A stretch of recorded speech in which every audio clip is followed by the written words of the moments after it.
midpoint of a WNBA season that's been like no other. Record-setting numbers on the court, in the stands, and on television. And now, as John Yang reports, a big new television deal that may signal a new era for the league. The WNBA has been around since 1996, but it seems that a lot of people may be paying attention to it for the first time. Attendance is the highest it's been since the 1990s, and viewership is up 183% from last season. League plays on pause right now for this weekend's All-Star game in Phoenix and for Olympic competition starting later this month in France. Sabrina Merchant is a women's basketball writer for The Athletic. She is in Phoenix for the All-Star game. Sabrina, what accounts for this surge in popularity? I think there's a variety of factors, but you really have to drill it down to this year's rookie class, specifically Caitlin Clark and Angel Reese, and the dramatic fan followings they brought in from college basketball. They had two of the most highly viewed college games of all time in the 2023 national championship game between Iowa and LSU, and then once again in the Elite Eight in 2024. And the rivalry between those two and the momentum that it created for college basketball has just taken its step into the WNBA. So I think the seeds for growth in the WNBA have obviously been planted ahead of time, but I would say that Clark and Reese have been the accelerant that's created this dramatic rise this year. And Clark and Reese have been compared to two other players who shared a rookie year, Larry Bird and Magic Johnson. Is that an apt comparison? I think so. I think we're definitely seeing the WNBA at an inflection point similar to where the NBA was in the 1980s. You know, you think about the NBA prior to Magic and Bird, and the finals were still being aired on tape delay. And the WNBA obviously hasn't been that in recent seasons, but, you know, we are talking about a league that had finals games where fewer than 1 million people were watching. And now every time that there's a game on national television, upwards of 7 figures are watching. So there definitely has been a similar boom compared to Magic and Larry back in the 1980s. I also think that you check a couple boxes in terms of the college rivalry that Caitlin and Angel had, and also the cross-racial comparisons with Caitlin and Angel similar to Magic and Bird. So there are a lot of similar elements. And if the WNBA experiences anything close to that, cresting in popularity like the NBA did, it'll be well worth it. You mentioned television. The Athletic is reporting that the new television deal is going to bring the WNBA in the first year about $200 million, which is about 4 times what they're getting now for television. What does that mean for the league, for the individual teams, and for the players' salaries? Yeah, I mean, it's $200 million with the existing rights partners, and the WNBA already has deals with CBS and ION that they could add on to that deal that is currently with NBC, ESPN, and Amazon. So it's possible that even in year one of this new deal, it could be close to 6x of what it currently is. So just suffice to say, that's a lot of more money that's coming into the WNBA. And I think that's going to significantly impact the collective bargaining agreement, the negotiations that are set to take place for this new CBA. The WNBA Players Association can opt out of this current CBA at the end of this season and write a new one for the start of the 2026 season. And this will be the first time where either the owners or the players are really operating from a position of strength. And now you can point to all of this revenue that's coming into the league and really make dramatic improvements to player experience. You know, we're talking about improvements to their travel amenities, the hotel rooms that they receive on the road, maternity and parental planning benefits that could be added into the CBA. Obviously, individual player salaries are a big portion of it. You know, you think about the maximum player salary in the WNBA right now is about $250,000, and the lowest player salary in the NBA is about $500,000. So to get just a 7-figure contract in the WNBA might be something that we see on the horizon with this influx of TV money. For the WNBA players to get a more equitable revenue split, now that we have this $2.2 billion coming in over the course of 11 years, it actually gives the players a leg to stand on in terms of, you know, getting more of that revenue for their salaries.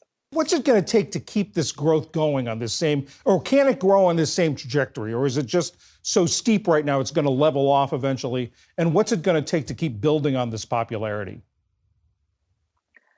I think it's the kind of thing where it's like a positive feedback loop where people start watching the league. They obviously have the entry points of Caitlin Clark and Angel Reese, but you know, you tune in for those two and you become familiar with Brianna Stewart or Asia Wilson or any of the other great stars that exist in WNBA this year.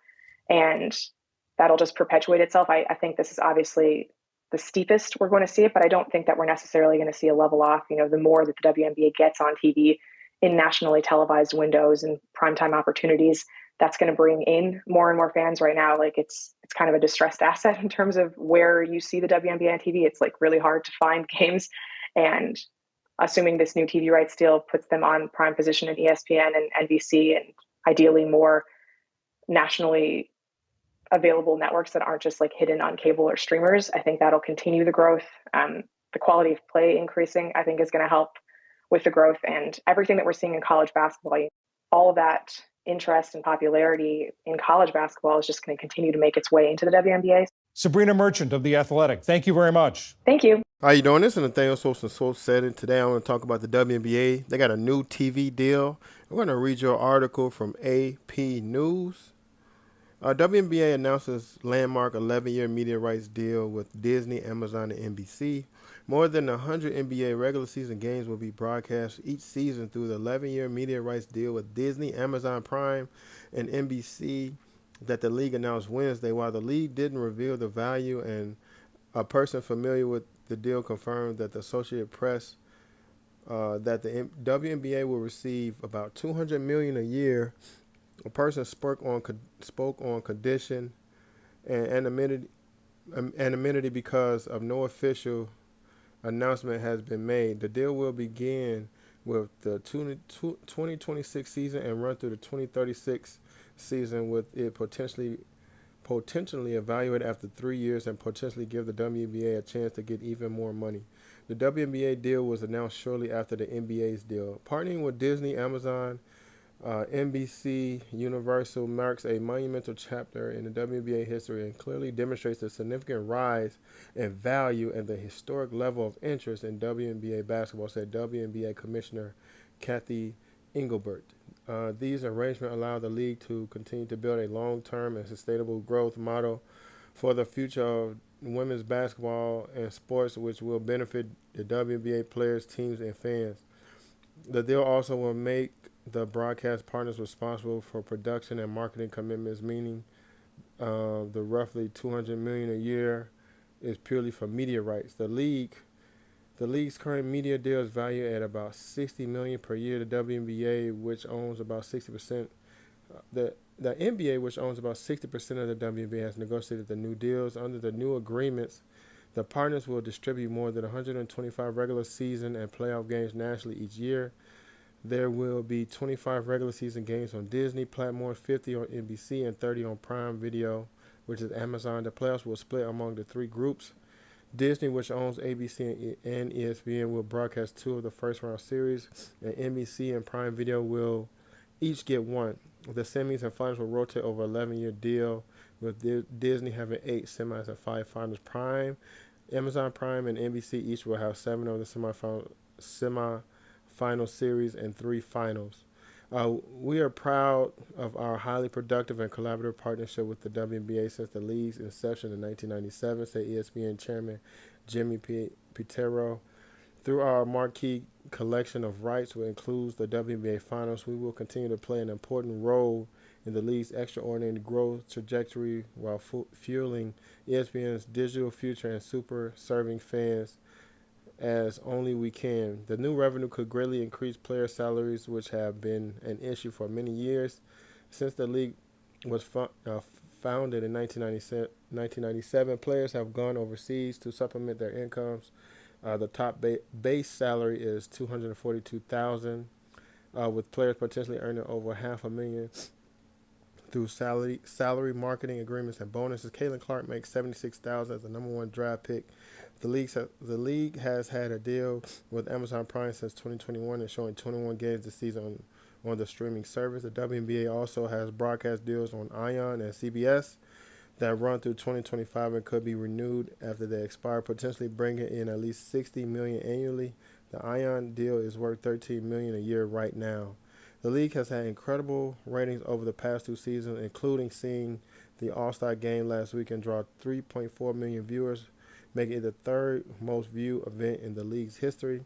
It was the 17th WNBA game this season that has had more than 1 million viewers. With Clark appearing in 15 of the 17, the WNBA is expanding to 14 teams over the next 2 seasons, with the Golden State Valkyries starting to play next year and a franchise in Toronto beginning in 2026.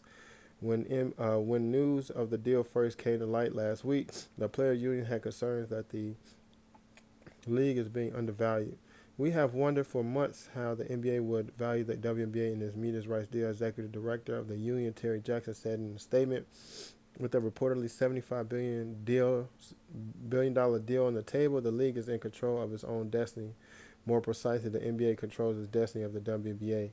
We look forward to learning how the NBA arrived at the $200 million valuation of its initial reports are accurate or even close. Neither the NBA nor the WNBA can deny that the last few years we have seen unprecedented growth across all metrics. The players continue to demonstrate their commitment to building the brand and that the fans keep showing up. There is no excuse to undervalue the WNBA ever again. This is amazing that the WNBA got the TV deal, and like we said, Caitlin Clark has been one of the huge draws for the WNBA. Like she said, 15 of the 17 games, they get millions of views, have included her. She's an amazing player. But, I just want to give big ups to the NBA. They have supported the WNBA, carrying the WNBA.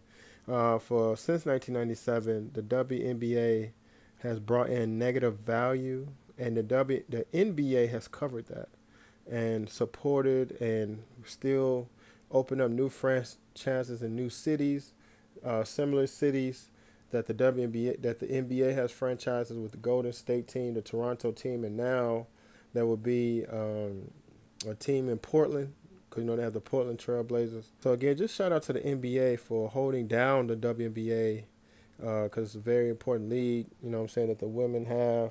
Even though it has brought in negative revenue, they have still sponsored the WNBA and kept it going with the players deals and the coaches deals and the administration deals. So shout out to the NBA for continuously supporting and building the WNBA, even though they brought in negative value or negative revenue. But again, congratulations to the WNBA on a new TV deal. Congratulations on having some amazing rookies that are bringing in more and more viewership. Just very happy for the WNBA. Again, this is Nathaniel Swopes of Swope Set signing out, and you all have a good one.